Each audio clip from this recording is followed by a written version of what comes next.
Welcome to the Sapna zoom schooling channel. नमस्कार मित्रांनो, मी रवींद्र. आज आपण इयत्ता 10वीचा राज्यशास्त्राचा 5वा धडा भारतीय लोकशाही समोरील आव्हाने याचा स्वाध्याय बघणार आहोत. ओके, तर पहिला प्रश्न काय आहे? दिलेल्या पर्यायापैकी योग्य पर्याय निवडून विधाने पूर्ण करा.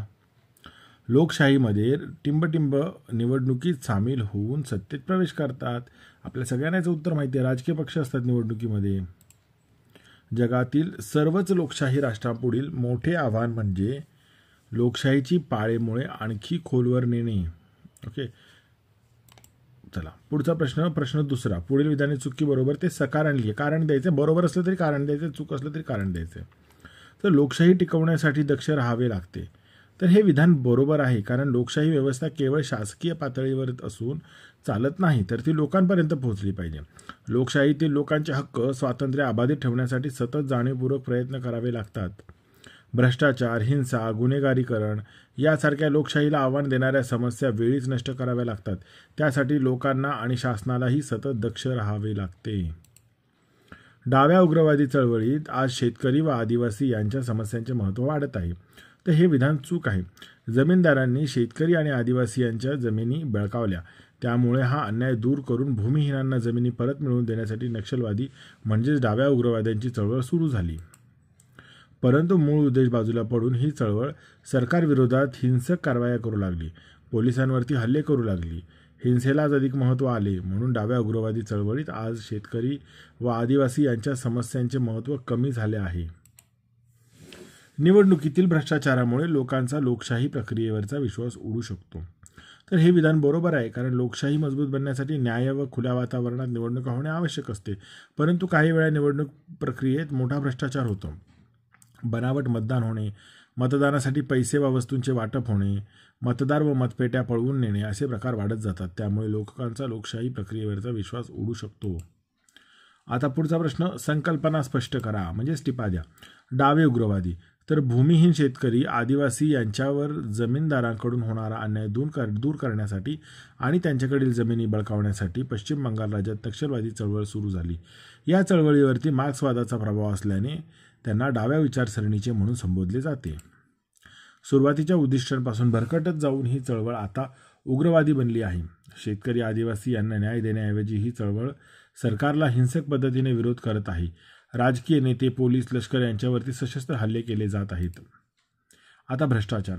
कायद्यानुसार वाजवीपेक्षा अधिक पैसे घेणे, दुसऱ्यांना नाडणे याला भ्रष्टाचार असे म्हणतात. म्हणजे लोकांच्याकडून कामापेक्षा जास्तीचे पैसे मागायचे, कारण कामात काहीतरी त्यांची त्रुटी असेल किंवा काही अडचण असेल, कागदपत्र पूर्ण नसतील, तर लोक म्हणतात की आम्ही तुमचं काम करून देतो पण आम्हाला जास्तीचे पैसे द्या. यालाच भ्रष्टाचार म्हणणार. भ्रष्टाचार केवळ आर्थिक स्वरूपाचाच असतो असे नाही, तर सामाजिक, राजकीय, धार्मिक, सरकारी पातळीवरती असा सर्वत्र होत असतो. अधिकारांचा गैरवापर हाही भ्रष्टाचारच असतो. निवडणुकीतील गैरप्रकार, लाच देणे व स्वीकारणे, मालाची साठवणूक करून अधिक किमतीला विकणे. आता दुकानदार काय करतात की जेव्हा माल मुबलक प्रमाणात असतो तेव्हा त्याची साठेबाजी करून ठेवतात, आणि जेव्हा मालाचा तुटवडा असतो तेव्हा तोच माल ते जास्तीच्या किमतीला विकतात, किंवा मुद्दामून साठेबाजी करून मालाचा तुटवडा बाजारात निर्माण करतात आणि तुटवडा निर्माण झाल्यावरती मग माल अधिक किमतीला विकतात. तर हे सर्व प्रकार भ्रष्टाचाराचेच आहेत. भारतात सार्वजनिक आणि खाजगी क्षेत्रात भ्रष्टाचार ही मोठी समस्या बनलेली आहे. वाढत्या भ्रष्टाचारामुळे लोकशाहीवरील लोकांचा विश्वास उडू शकतो. खालील प्रश्नांची थोडक्यात उत्तरे द्या. चौथा प्रश्न, तर भारतात लोकशाहीच्या यशासाठी कोणत्या बाबी आवश्यक आहेत? तर भारतात लोकशाहीच्या यशासाठी पुढील बाबी आवश्यक आहेत. लोकशाही निर्णय प्रक्रियेत सर्व धार्मिक, वांशिक, भाषिक व जातीय गटांना सहभागी होण्याची संधी मिळाली पाहिजे. राजकारणाचे गुन्हेगारीकरण रोखण्यासाठी कडक शिक्षा असणारे कायदे असावेत व असे गुन्हेगारीकरण रोखणारी स्वतंत्र न्यायालये असावीत. केवळ शासकीयच नव्हे तर सामाजिक आणि वैयक्तिक पातळीवरही लोकशाही यशस्वी होण्यासाठी प्रयत्न व्हायला हवेत. शासन व्यवहारात सर्व पातळ्यांवरील नागरिकांचा सहभाग वाढला पाहिजे. राजकारणाचे गुन्हेगारीकरण झाल्यामुळे कोणते परिणाम होतात? तर राजकारणाचे गुन्हेगारीकरण झाल्या पुढील परिणाम होतात. ओके, तर राजकारणामध्ये पैसा आणि गुंडगिरी यांचे वर्चस्व वाढते. निवडणुकीच्या वेळी हिंसाचाराचा वापर होऊन मुक्त वातावरणात निवडणुका घेणे अशक्य होते. दहशतीचे वातावरण निर्माण होऊन शासन व्यवहारात लोकांचा सहभाग कमी होतो. सहिष्णुता संपते, त्यामुळे लोकशाही विकसित होत नाही. तिसरा प्रश्न, राजकीय प्रक्रिया पारदर्शक होण्यासाठी कोणते प्रयत्न केले जातात? तर राजकीय प्रक्रिया पारदर्शक होण्यासाठी पुढील प्रयत्न केले जातात. निवडणुका खुल्या आणि न्याय्य वातावरणात घेण्यासाठी स्वतंत्र निवडणूक यंत्रणा निर्माण केली जाते. राजकारणाचे गुन्हेगारीकरण रोखण्यासाठी कडक शिक्षा देणारे कायदे निर्माण केले जातात. राजकारणात आणि निवडणुकात भ्रष्टाचार होऊ नये म्हणून कायदे निर्मिती केली जाते. भ्रष्टाचारी गुन्हेगार अशांना 2 वर्षापेक्षा जास्त कालावधीची शिक्षा झाली असल्यास राजकीय प्रक्रियेत सहभागी होण्यास न्यायालयीन बंदी घातली आहे. बघा, 2 वर्षापेक्षा जास्त जर शिक्षा झाली तर राजकीय प्रक्रियेत सहभागी करून घेता येत नाही त्यांना. आता उपक्रम, भ्रष्टाचाराला आळा घालण्यासाठी तुम्ही कोणत्या उपाययोजना सुचवाल याची यादी करा. मित्रांनो, हा प्रश्न प्रत्येकाने आपापल्या बुद्धीने द्यायचे. मी माझ्या बुद्धीला पटेल तेवढं लिहिलेलं आहे. तुम्ही अजूनही याच्यात वाढीव काही लिहू शकता. तर टाळी कधी एका हाताने वाजत नाही. भ्रष्टाचारासुद्धा लाच देणारा आणि घेणारा अशा 2 बाजू आहेत. देणाऱ्याने लाच देण्याचे नाकारले असता भ्रष्टाचार होणारच नाही, परंतु बहुतेक वेळा देणाऱ्याची बाजू कमकुवत असते म्हणून ते लाच देत असतात. सर्व व्यवहार जर कॅशलेस केले तर मात्र भ्रष्टाचाराला आळा बसेल, कारण ऑनलाईन व्यवहारामुळे अधिकाऱ्याला उत्पन्नाचे साधन सरकारला दाखवावे लागते, तेव्हा अडचण निर्माण होते. तसेच 100 रुपयापेक्षा मोठी नोट व्यवहारातून सरकारने बंद करावी, ज्यामुळे सर्वांना ऑनलाईन व्यवहार करणे सर्वांना जास्ती सोयीचे ठरेल.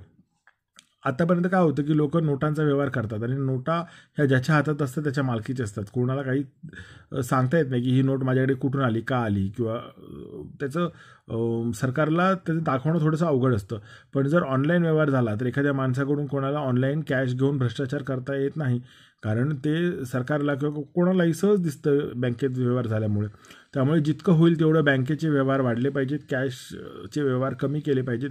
आणि हे होण्यासाठी जबरदस्ती कशी करता येईल लोकांना, तर मोठ्या नोटा बंद करायच्या. कारण कोणालाही व्यापाऱ्याला किंवा कोणालाही 100-100च्या नोटांचे बंडल घेऊन हिंडणं सोपं नाही आहे काम.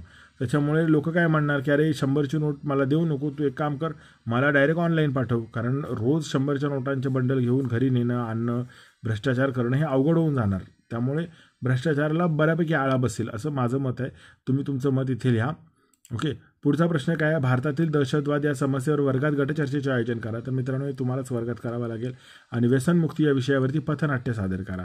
तर बघा, प्रयत्न करून जर जमत असेल, छान सगळे मित्र मिळून एकत्र तुम्ही पथनाट्य करू शकता आणि त्याचा आनंद घ्या.